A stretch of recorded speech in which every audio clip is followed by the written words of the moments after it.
Voy a participar en el 14º Encuentro Internacional de Investigadores de Lengua y Literatura con el tema La transpercepción en la poesía Fortuna de Ida Vitale. Agradezco mucho a los que organizan este encuentro y la oportunidad de estar aquí. Introducción. La conferencia se dirige a destacar algunos elementos característicos de la poesía de Ida Vitale, nacida en 1923 y perteneciente a la llamada generación del 45 uruguaya. Según terminología de Emir Rodríguez Monegal, Ángel Rama, quien fue su esposo a partir de 1950, llama a este grupo generación crítica y la caracteriza por lo siguiente: las poetas se desprenden del traje de fiesta, se retraen del medio jucundo porque presienten en él signos mortales.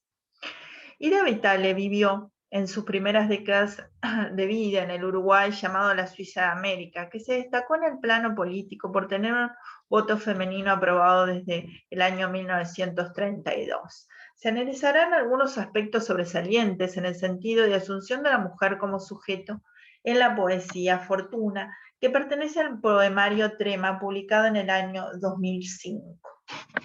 La idea de esta conferencia es probar que por medio de la transpercepción generada en el texto se produce una traslación en sentidos múltiples y diversos en esta poesía ligada a la construcción del sujeto mujer. Según el Diccionario de la Literatura Uruguaya, la obra inicial de Ida Vitale se caracterizaba por su rigurosidad formal. Su rigurosa obra poética se inició en 1947 con la publicación de 4 impecables sonetos que recogió la revista Ciclamen. Los mismos revelaron, pese a la severidad del orden formal, que la autora se veía obligada a respetar en ese afinado sentido del idioma, que es una de sus cualidades más reconocidas. Pero fue necesario esperar hasta 1949, año de aparición de la luz de esta memoria, para encontrar la auténtica voz de Ida Vitale, esa Rosita del Diccionario de la Literatura Uruguaya. La poeta de larga trayectoria ha pasado por diversas etapas y en este poema del año 2005 se percibe una evolución en la libertad, tanto de la forma como del contenido, debido a que la conciencia del ser humano está ligado estrechamente al lenguaje. Esta poeta se destacó por el manejo del mismo en un sentido original, creando nuevos paradigmas del mundo. La representación artística de la literatura acompaña la evolución de la sociedad histórica a la de su contexto de emisión. En su proyección del entorno histórico en el que se circunscribe el autor, el acto literario de comunicación legitima o deslegitima los paradigmas de su medio. La identidad femenina, el sujeto mujer y lo que significa ser mujer es un complejo concepto que ha variado a lo largo de la historia. Tiene raíces ancestrales relacionados sobre todo a la maternidad y a la división de tareas entre los géneros. Dentro del concepto de mujer existe una heterogeneidad muy amplia que se relaciona a variables existenciales como ser la geográfica, la racial, la de pertenencia a diferentes sectores sociales y culturales, etc. En este sentido se percibe la voz escritural madura de una poeta de amplia trayectoria que hace referencia a la construcción cultural del sujeto mujer y propone una manera distinta de su percepción. Desarrollo. Definición de transpercepción. La transpercepción es un neologismo creado por quien suscribe para expresar el desplazamiento de la percepción tanto en la creación de la obra artística como en el impacto en la recepción de un texto que presenta rupturas en los paradigmas estéticos tradicionales. Recordemos que según el diccionario de la RAE, la definición de la percepción es acto y efecto de percibir, sensación interior que resulta de una impresión material hecha en nuestros sentidos.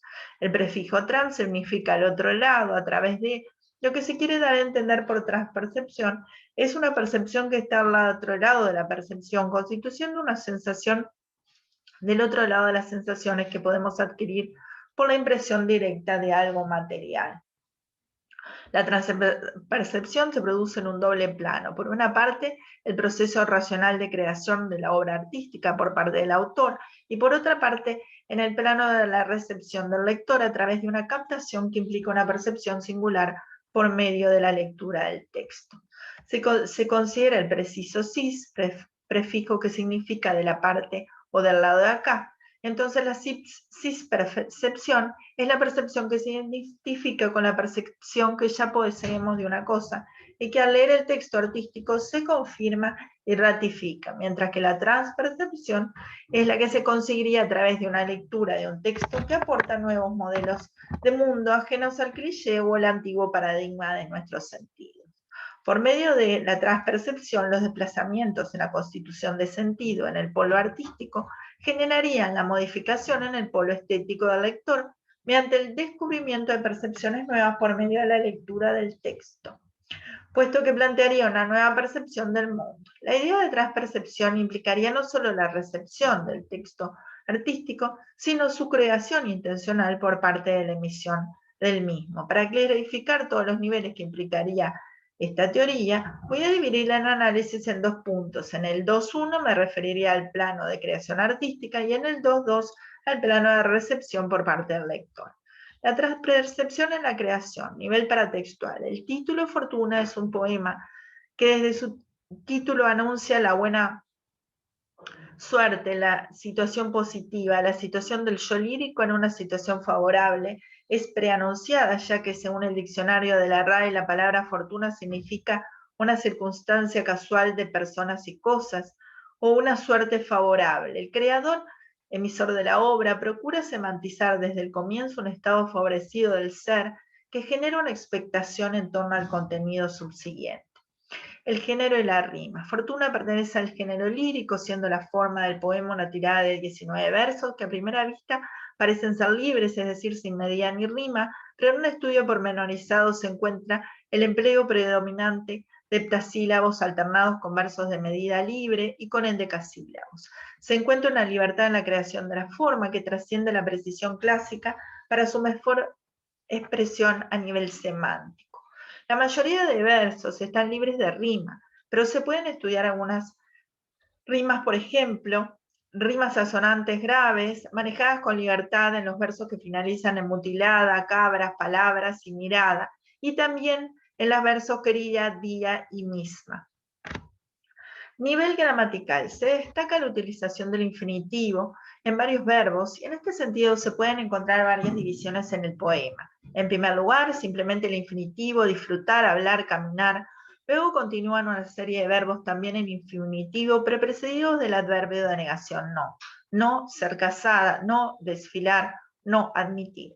En tercer lugar, vuelve a emplear verbos en infinitivos, leer, oír música querida, ser en la noche con un ser como en el día. Posteriormente emplea de nuevo el adverbio de negación, no ser casada en un negocio, no desfilar ya nunca.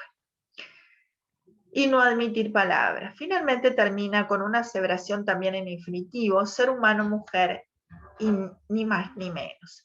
El empleo del infinitivo como forma verbal no personal, cito, a seco, se caracteriza por unir a la significación propia del verbo una función sustantivo y además el infinitivo simple tiene un sentido imperfectivo, es decir, considera la acción en su transcurso como no terminada. Cierro cita. La transpercepción implica una singular jerarquización, enumeración y evocación de estos verbos en infinitivo que genera la asociación semántica en la relación al sujeto mujer que voy a explicar en el siguiente punto. Nivel semántico intratextual. La creación del sentido por parte del emisor del mensaje y su asociación al contexto y significado del mismo genera por la transpercepción una jerarquización mayor. Esto implica una selección a nivel léxico de las palabras que generan un mensaje innovador.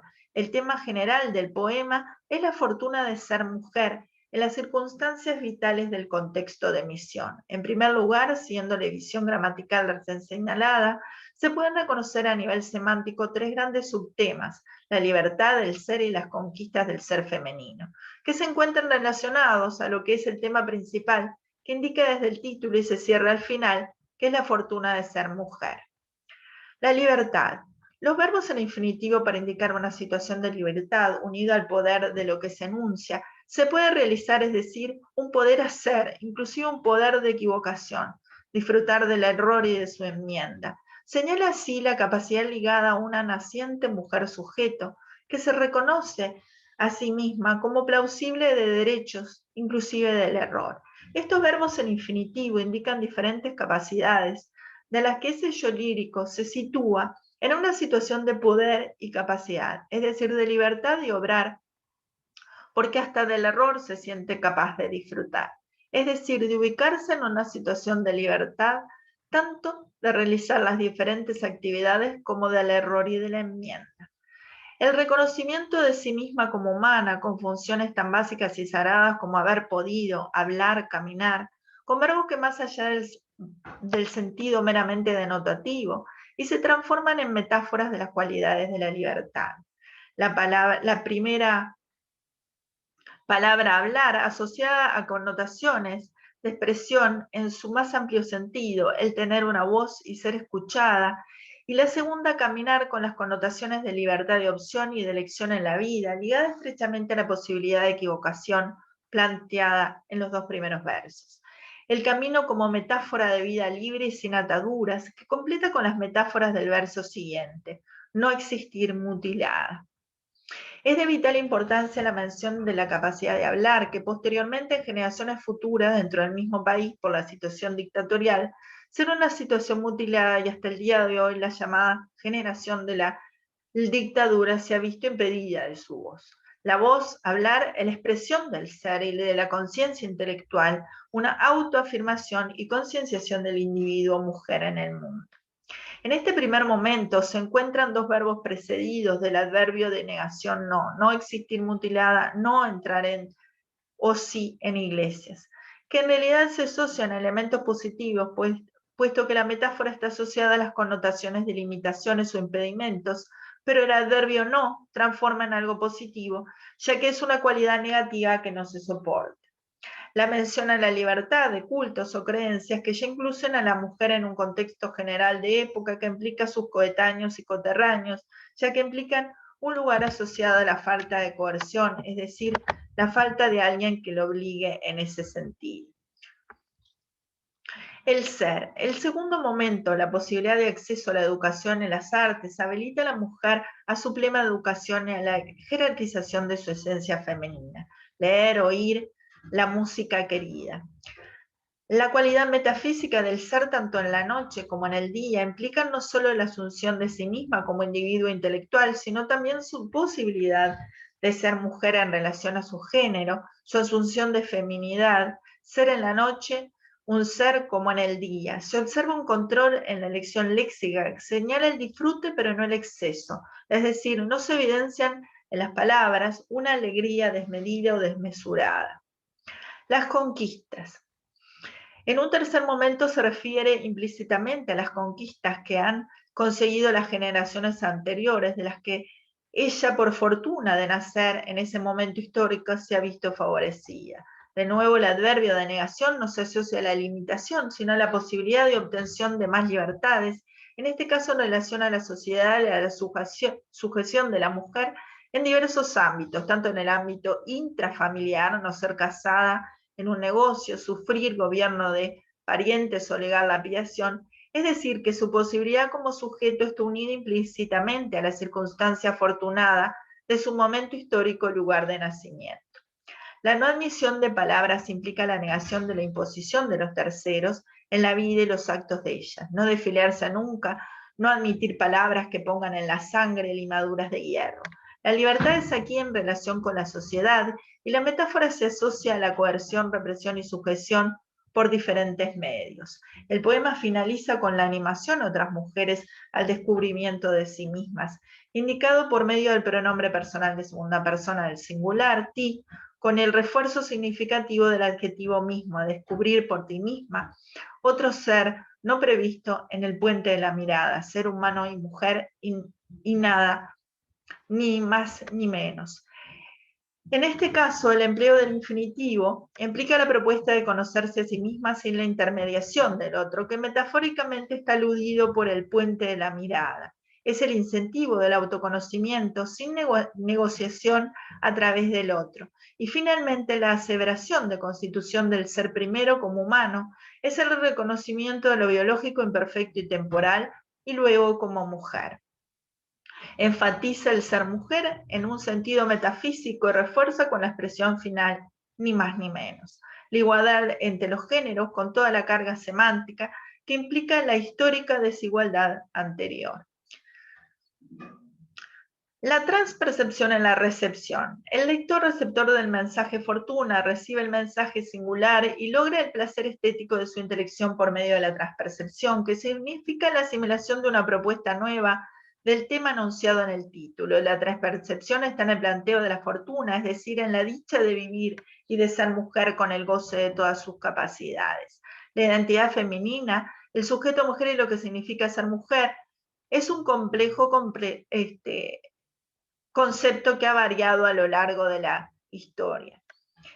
El concepto de género cambió a raíz de movimientos feministas que ejercieron una presión cultural importante sobre el significado de ser mujer. Con el objetivo de realzar la transpercepción de este mensaje, me referiré a diferentes autoras. Por ejemplo, Simone de Beauvoir, en El segundo sexo, enfatiza la idea del otro.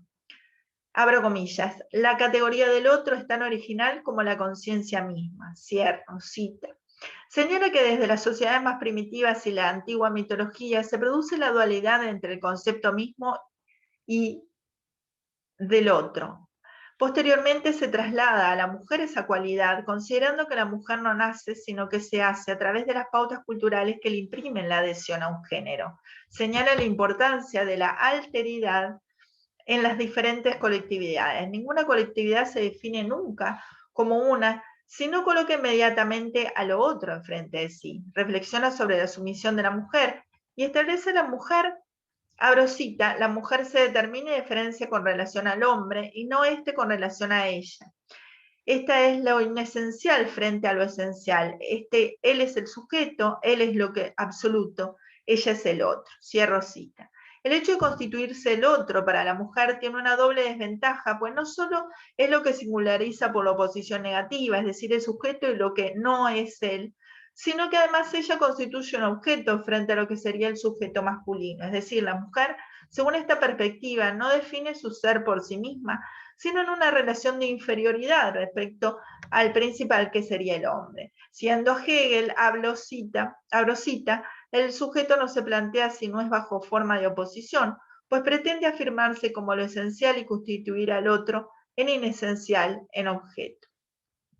En este caso del poema, la transcepción en la recepción se encuentra ligada a la innovación del poema por el empleo de los verbos en infinitivo que generan una valoración de los mismos como cualidades de sello lírico y a la vez en el propio reconocimiento de la mujer como sujeto en sí misma. En este caso, la mención del otro está ligada a un individuo en particular, no está ligada a un individuo en particular, sino en una circunstancia vital de lo que se siente agradecida y afortunada de no vivir por obligación, sino a realizar por propia elección, como el casamiento. Es decir, su reconocimiento como mujer, sujeto, implica adelantos sociales del momento histórico, como se mencionó anteriormente. En Fortuna encontramos una dicha significativa, puesto que plantea la independencia del sujeto mujer, sin ser impregnado de la mirada del otro. Sería una construcción del ser femenino sin ser atravesada por el otro masculino, sino una configuración personal y totalmente libre. En cuanto al deseo, dice Butler, que se ha situado al deseo en la marginalidad para lograr la contención social o el disciplinamiento, pero existe una relación fundamental entre el deseo y la agencia, es decir, la acción humana. Dice Casale en El deseo y la producción de agencia en Judith Butler, cito, el deseo remite a una carencia, como una falta o un vacío, que se vea colmada solamente por aquello que está en condiciones de hacerlo. Cierro cita. En el poema Fortuna, el deseo está asumido como parte del ser humano y mujer, porque proclama tanto el ser en la noche como en el día, es decir, que la transpercepción en este caso está en la aceptación del deseo dentro de su condición corpórea, su asunción y habilitación como un aspecto integrado a la vida. Algunos aspectos de la importancia del ser mujer los señala Sheila Belaviv en El ser el otro en la ética contemporánea, y su título original en inglés es Situate in the South, cuyo equivalente en castellano sería, según traducción Gabriel Sadwinsky, ser para sí, tal como aparece en la obra del filósofo alemán Hegel, cito, en el sentido del ser consciente de sí mismo y sus intereses y todas sus determinaciones históricas y concretas. Este término aparece en la filosofía hegeliana como opuesto al ser en sí, el ser con sus determinaciones, pero sin la conciencia de sí mismo. Cierro cita. En este sentido, el poema nombra las cualidades que la transforman en un ser que es primero humano y luego mujer, priorizando por medio del lenguaje su propio reconocimiento dentro del género femenino. Se encuentra una transpercepción de lo que es ser mujer, no por oposición al otro, sino por una búsqueda de su identidad femenina, aceptando su esencia tanto física como metafísica. La conciencia que propone este poema es la de la autonomía con respecto al otro y el descubrir en el interior sin la intermediación del otro.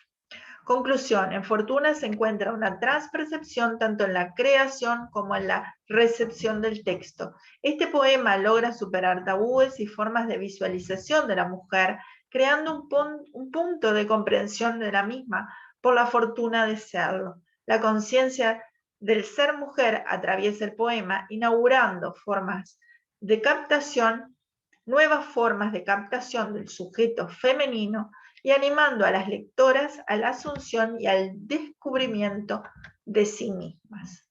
Muchísimas gracias.